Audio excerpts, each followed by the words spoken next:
rice, geographical conditions and kinds. चावल, भौगोलिक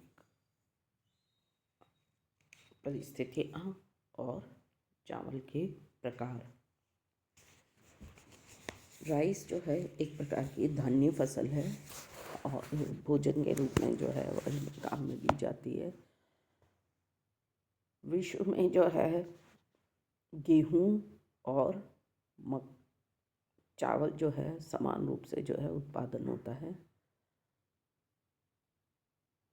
वर्तमान में जो देखा जाए तो सभी प्रकार की फसलों का उत्पादन सभी देशों में होता है, लेकिन कुछ जो है जोग्राफिकल कंडीशंस होती हैं, फेवरेबल कंडीशंस होती हैं, वहीं पर जो है प्रोडक्शन अधिक होता है।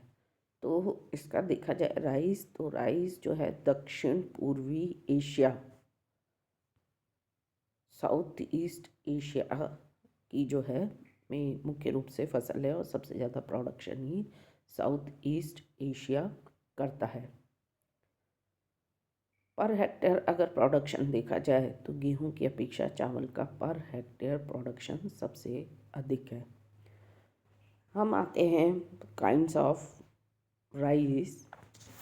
तो चावल की किस्में जो है वो दो प्रकार की होती है। एक तो अपलैंड और इसको हम कह सकते हैं वेट राइस यानी कि पहाड़ी चावल। दूसरा हम कह सकते हैं मैदानी चावल यानी कि लोलैंड राइस। तो जो पहाड़ी चावल है वो पहाड़ी चावल जो है पर्वत पठार भाग जो है ऊबड़ खाबड़ जो भाग है वहाँ पर सीढ़ी नुमा खेत बनाकर जो है इनका उत्पादन होता है। तो इसके जो क्षेत्र हैं हिमालय पर्वत है, इंडोनेशिया है, जापान है, चीन है, ये देश जो है ज़्यादा करते हैं। और पहाड़ी अन्य कंट्रीज़ में भी पहाड़ी एरियाज़ में जो है इनका प्रोडक्शन अधिक होता है। लो लैंड राइस जो होते हैं यानी कि अगर हम वर्ल्ड का परसेंटेज देखें तो 90% जो है लो लैंड जो है राइस का प्रोडक्शन होता है, यानी कि मैदानी चावलों का प्रयोग होता है। चावल की खेती में जो है पानी एक जो है बहुत इम्पोर्टेंट, मतलब हाई टेम्परेचर और वाटर अवेलेबिलिटी वो जो है बहुत ज़रूरी है। तो जो है समतल खेतों में पानी भरकर कुछ समय के लिए पानी भरा रहना भी आवश्यक होता है। इसलिए जो है 90% राइस जो है मैदानी भागों में प्रोड्यूस किया जाता है। अब इसके जो है प्रोडक्शन के मेथड्स, कल्टीवेशन के जो हैं मेथड्स जो हैं वो भी अलग अलग होते हैं, जैसे कि ब्रॉडकास्टिंग मेथड है, प्लांटेशन मेथड है, जैपनीज मेथड है। तो ये 3 प्रकार के मेन जो है मेथड्स हैं इन मेथड्स के थ्रू जो है कल्टीवेशन किया जाता है। जैसे खेतों में बीजों को बिखेर कर जो है हल जोत दिया जाता है और किया जाता है, तो इसको कहते हैं छिटकाव या बिखेर कर चावल का उत्पादन करना। फिर प्लांटेशन मेथड, इसमें क्या होता है पहले बीजों के बोकर पौधों को तैयार कर ली जाती है और जब 10 से 15 सेंटीमीटर बड़े हो जाते हैं तो उनको खेतों में लगा दिया जाता है। जापानीज़ मेथड में क्या होता है, क्योंकि टेक्नोलॉजी वाला आप देखेंगे कि जापान जो है वो टेक्नोलॉजी वाला देश है, तो यहाँ पर कम मात्रा में अच्छे बीजों का प्रयोग करते हैं और उठी हुई क्यारियों में जो है पौधों को बोकर रोपित कर कर पंक्तियों में और चावल का जो है उत्पादन किया जाता है।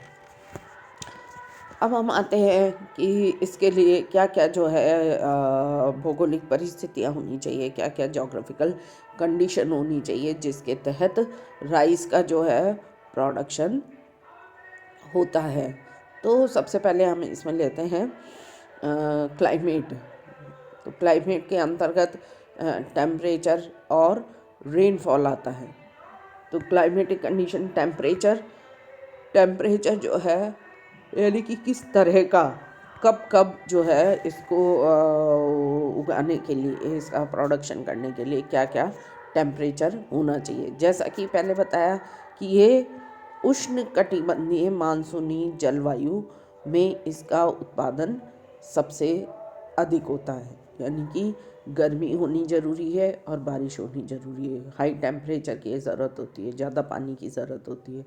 तो चावल को बोते समय जो है 20 से 21 डिग्री सेल्सियस टेम्परेचर होना चाहिए, और शुरुआत में उसके बाद इसका विकास होने के लिए 23-24 डिग्री सेल्सियस के आसपास जो है टेम्परेचर रहना चाहिए। और जब फसल पूरी तरह से पक जाती है तब इसका टेम्परेचर 25 से 26 डिग्री सेल्सियस के आसपास होना चाहिए।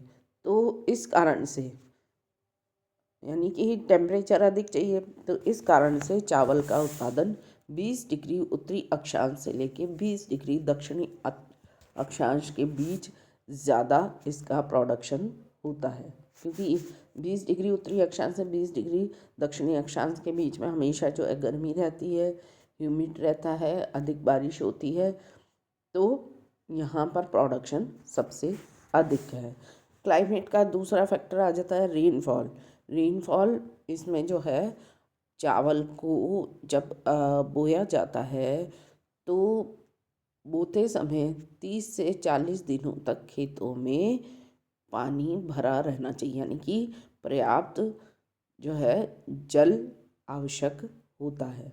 तो इसका प्रोडक्शन मानसूनी जलवायु वाले प्रदेशों में भी अधिक होता है। मानसून से जो है बारिश होती है, तो एवरेज जो है रेनफॉल 120 से 150 सेंटीमीटर के आसपास चाहिए होती है। लेकिन जहाँ पर 100 सेंटीमीटर से कम वर्षा होती है वहाँ पर जो है इरिगेशन के थ्रू जो है राइस का प्रोडक्शन किया जाता है। दूसरा मेन फैक्टर जो है आता है वो आता है आइसोट्रॉपिक सरफेस, समतल धरातल। क्योंकि इसमें जो है एक तो पानी भरा रहना चाहिए, तो पानी भरे रहने के लिए, खेतों में पानी भरे रहने के लिए ऊबड़ खाबड़ वाले धरातल पर पानी नहीं भरा रहेगा। जो पहाड़ी क्षेत्रों में चावल होता है तो वहाँ पर जो भी छोटा मोटा समतल एरिया होता है वहाँ पर सीढ़ीदार जो है खेत तैयार करके पानी को रोक के और फिर चावल की फसल की जाती है। और इसलिए इसके लिए समतल धरातल बहुत आवश्यक है, जिससे कि राइस का प्रोडक्शन अच्छा हो सके। तीसरा जो मेन फैक्टर आता है वो है सॉइल किस तरह की होनी चाहिए। ज़्यादातर ये नदियों के डेल्टा क्षेत्र, बाढ़ के मैदानों में नदियों द्वारा लाए गए कांप मिट्टी इनके लिए अधिक उपयुक्त होती है। यानी कि सबसे कांप युक्त चीका प्रधान दोमट मिट्टी सबसे अनुकूल होती है, क्योंकि इसमें सबसे अधिक समय तक पानी रुकता है। और चौथा जो मेन फैक्टर है वो है लेबर, श्रमिक। चावल के उत्पादन में जो मशीनें हैं उनसे केवल खेत तैयार किए जाते हैं, बाकी सारा काम जो है जैसे बीज बोना, पौधे लगाना, खेतों की निराई गुड़ाई, फसल जो पक जाती है उसके बाद कटाई का कार्य, ये सभी काम जो है मनुष्य द्वारा, जो मानव द्वारा जो है हाथों से किए जाते हैं। अतः इसके प्रोडक्शन में श्रमिकों सस्ता श्रमिक उपलब्ध होना जो है आवश्यक है।